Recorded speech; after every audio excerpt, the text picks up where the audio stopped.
¿Podemos cambiar el mundo que nos rodea? ¿Podemos adaptarlo a la realidad que específica y sencillamente queremos vivir? ¿Estamos cansados de situaciones en concreto en nuestras vidas que no nos satisfacen, que no nos dan felicidad, que nos hacen sentir un dolor permanente y constante? ¿Tenemos esa capacidad de cambiar o simple y sencillamente nos tenemos que aguantar con lo que nos viene? Mejor no te contesto, te invito a que me escuches.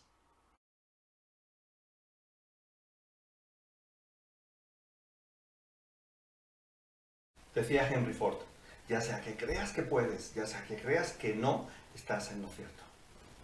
Y de eso vamos a hablar específicamente en esta conversación. ¿Quién no estaría en su sano juicio interesado en ser capaz de influir en la conducta, en el comportamiento, en las palabras, en el pensamiento de los demás? El que dijera que no estaría mintiendo, o me atrevo a pensar que estaría mintiendo, pensando en influirnos acerca de la idea que nos estamos formando de esa persona que nos está diciendo que no quiere influir en nadie.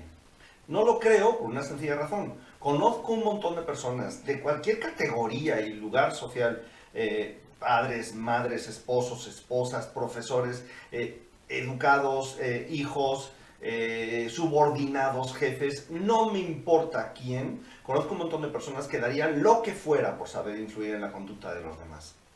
Pensar en influir en la conducta de los demás es tan digno como cualquier otra cosa, mientras las intenciones sean sanas y nobles. Inclusive aún personas sin intenciones sanas ni nobles pueden influir en los demás y hasta convertirse, si saben cómo hacerlo, en presidentes de esos países. Pensando en que influir en los demás es algo muy deseable, es algo que muchas personas han buscado y buscan y buscarán consistentemente. Desde 1936 tenemos literatura que nos enseña cosas al respecto. En 1936 apareció un extraordinario libro que se llama ¿Cómo ganar amigos e influir sobre las personas?, escrito por un fenomenal profesor, Dale Carnegie se llamaba, era un profesor de actuación, tenía una clase de actuación en Nueva York, y un editor de Simon & Schuster, la editora, le dijo, le convenció de que convirtiese su clase en un libro. Afortunadamente le hizo caso, lo hizo y creó uno de los libros más vendidos de la historia de la humanidad. Hasta el momento, según ellos, se han vendido más de 15 millones de ejemplares. Yo me atrevo a pensar que lo han leído muchas más personas, dada la cantidad de gente que puede conseguirlo gratuito en PDF, en Internet, ese y muchos otros libros. Por supuesto, dañando los derechos de autor de alguien que, bueno, afortunadamente para él, por el dinero que no está ganando, ya está muerto. Pero no para sus familiares y personas que han recibido esa herencia fenomenal. Pero la mejor herencia es la que él nos deja en ese libro. ¿Cómo ganar amigos e influir sobre las personas? Yo recuerdo que leí por primera vez ese libro en 1994 y cambió, transformó literalmente mi existencia. Así que influir en los demás es aceptable. Pero influir en nuestra experiencia de vida, transformar lo que estamos viviendo y convertirlo en algo más deseable o placentero, ese ya es otro derrotero por el que muchas personas ni siquiera se quieren adentrar. No le vamos a dedicar ni un minuto de ese maravilloso y regalado tiempo que tenemos desde nuestro nacimiento hasta la muerte. Y me parece algo verdaderamente dramático, porque de la misma manera que podemos influir en los demás, hay técnicas, se estudian, se paga un montón de dinero por esas técnicas, esa misma forma que tenemos para influir en los demás, también pudiéramos pensar que podemos influir en lo que ocurre a nuestro alrededor, en nuestras experiencias de vida. Pero en lugar de convencerte, cosa que considero una batalla perdida, prefiero hacer un ejercicio de negociación basado en el manejo de los niveles de abstracción. Suena complejo, la realidad es que no lo es tanto, a menos que yo te fuera a facturar por ello, y entonces sí te pondría mucha complejidad porque así aumentaría el tamaño de la factura. Eso lo hacen muy bien los consultores en el mundo, pero en realidad manejar los niveles de abstracción no es tan complejo. Para ello vamos a pasar de una serie de hechos verdadera y absolutamente incontrovertibles, algunos te podrán ser sorpresivos, otros no tanto, y luego haremos una serie de suposiciones y llegaremos a unas conclusiones. Veamos entonces primero esos hechos incontrovertibles. Primer hecho, la vida tiene problemas. Pensar que existen vidas sin problemas es ingenuo, por decirlo menos. Y hay dos cosas interesantes acerca de los problemas de la vida. Número uno, no se pueden cambiar, no existe la posibilidad de cambiarlos con los problemas de otra persona, aunque aparentemente nos parecen mucho más llevaderos los de otra persona que los nuestros. Pero es que desafortunadamente no se pueden cambiar, no se pueden ni siquiera compartir. Y número dos, aún se pudiera, yo no lo recomiendo. No lo recomiendo porque te puedes llevar una tremenda y fea sorpresa. lo que a ti te parece desde lejos que es un problema muy llevadero, resulta que estando en esos pies y en esos zapatos no es tan llevadero. Hecho número 2. Las experiencias de la vida se dividen en dos categorías. O nos gustan o no nos gustan. Es decir, o nos dan placer o nos proporcionan dolor. Y eso es algo que nos va a perseguir a lo largo de toda nuestra existencia. Hecho número 3. Todo indica que percibimos una minúscula, por decir algo, cantidad de la información que se encuentra presente. A lo mejor no le encuentras mucho sentido a que te esté compartiendo estos hechos, pero al final se lo vas a encontrar. ¿Qué significa lo que te estoy comentando? Significa que de toda la información que está presente, nosotros solo recibimos una parte muy pequeña, muy diminuta, minúscula. Tan minúscula que para representarla podríamos decir que de 400 millones de elementos de información por segundo disponibles que tenemos todos los seres humanos, solamente podemos percibir 2. No 2 millones, 2. Es decir, la mayoría de la información se encuentra fuera de nosotros. Ni siquiera sabemos que existe. Se encuentra por allá, perdida en algún lugar, hasta el día que te decides a percibirla y a lo mejor ni siquiera puedes percibirla. Pero bueno, esa ya es otra historia. Existe otra medición muy interesante de 1950, de los 50, que dice que nosotros los seres humanos, no importa el país del mundo, ni el sexo, ni el género, ni nada por el estilo, solo podemos prestar atención consciente en un momento determinado a entre 7 más menos 2 estímulos al mismo tiempo. A veces pueden ser hasta 3 o hasta 2 porque estamos muy tontos, muy estúpidos, ya que estamos en presencia de nuestra novia o nuestro jefe. Pero el punto es que entre que nuestra percepción del mundo y de la realidad es tremendamente diminuta y solamente podemos prestarle atención consciente a muy pocos estímulos a la vez, la realidad es que el mundo que nosotros nos construimos es un mundo muy limitado. Y esto que te estoy comentando es muy importante porque la mayoría de las personas que conozco creen que ya lo perciben todo, que no se pierden nada, que ellos tienen todo el detalle. Y la realidad es que no. Hecho número 4. A lo largo de la vida hemos utilizado todas estas cosas que te estoy mencionando, es decir, lo que percibimos y nuestra interpretación acerca si es doloroso o placentero, para establecer asociaciones dolor-placer con las experiencias.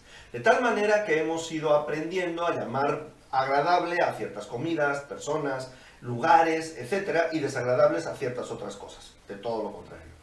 Y eso es un aprendizaje una vez que este tipo de asociaciones, dolor, placer y experiencias quedan ancladas, quedan selladas a través del contrato o de un contrato que podemos llamar programa mental. El cerebro que coge ese contrato y lo guarda en su caja fuerte se va a encargar consistente y denodadamente a lo largo de toda nuestra vida por hacer que se cumpla ese contrato. Es decir, vamos a perseguir furiosamente todas aquellas cosas que nos proporcionan placer, inclusive vamos a hacer cosas de las que después nos podemos hasta avergonzar. Y vamos a tratar de evitar, como sea posible, todo aquello que nos proporciona dolor.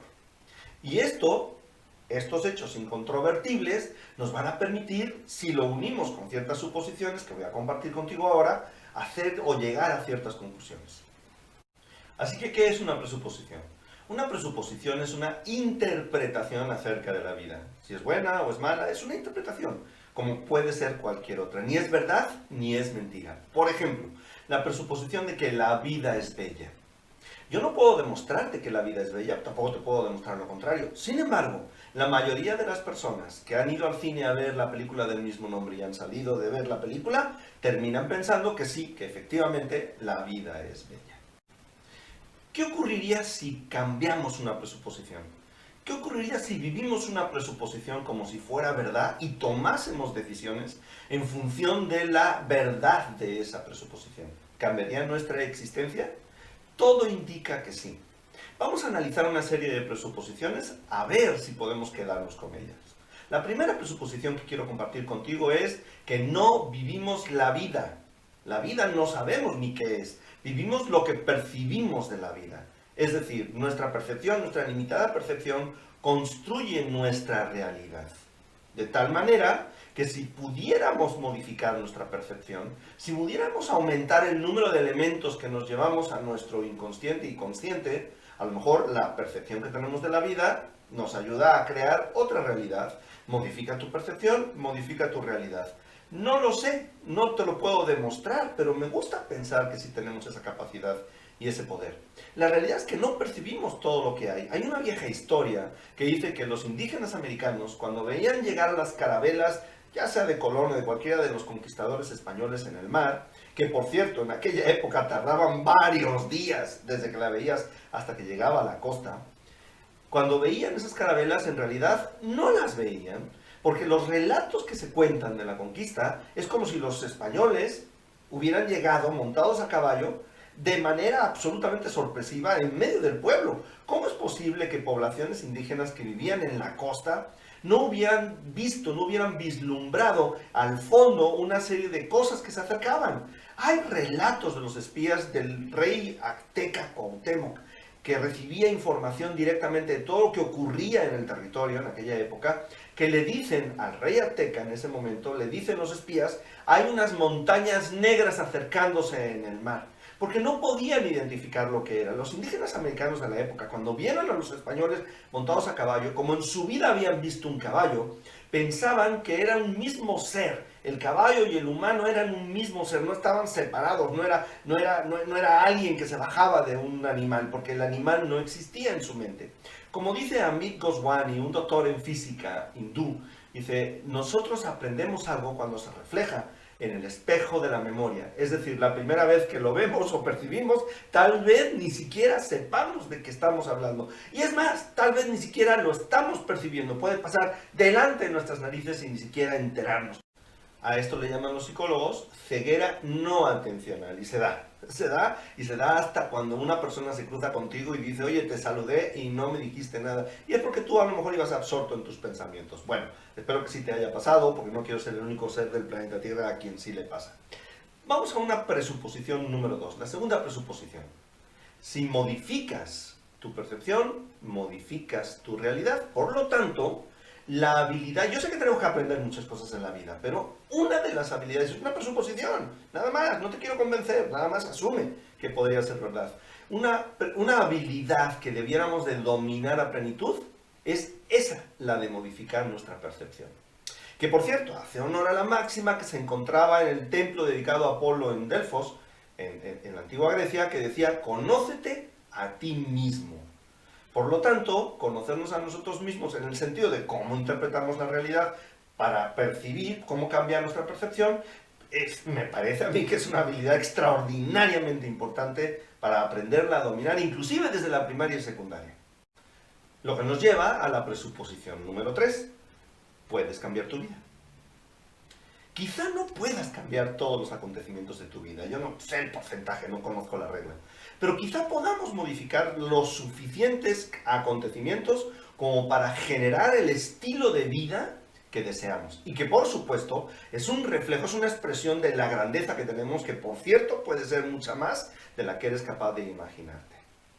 Y la presuposición número 4 es que cambiar nuestra percepción, dominar nuestra creación de la existencia, no es opcional, no es si quieres. Eso no forma parte del libre albedrío, es una obligación, está en nuestro ADN y probablemente forma parte de nuestro sentido de vida, del sentido de estar vivos. Es decir, ¿existe el libre albedrío? Sí, pero para que determines tú cómo quieres cambiar tu experiencia de vida. Pero de que la tienes que cambiar, la tienes que cambiar. Y si no la cambias, la vas a cambiar porque es una orden del universo. Yo no te digo que esto sea verdad de nuevo, es una presuposición. Pero ¿qué pasaría si aceptásemos como una obligación humana cambiar nuestra experiencia de vida? Es decir, crecer personalmente no es una opción. ¿Cómo crecer? Eso ya te lo dejo a ti. ¿Ves? Ninguna de estas presuposiciones son verdad ni mentira. No pretendo convencerte de ellos. Lo único que te invito es a que vivas un periodo de tiempo razonablemente largo, como por ejemplo toda tu vida, pensando que son verdad. A ver qué ocurre. Ahora, si unimos hechos, los incontrovertibles, y las suposiciones o presuposiciones, entonces tal vez podemos sacar una conclusión, por lo menos podemos decidir o pensar cuál es la fórmula que podemos seguir para cambiar nuestra experiencia de vida. Y sí, existe una fórmula. En primer lugar, necesitas definir qué es lo menos con lo que te conformas en la vida.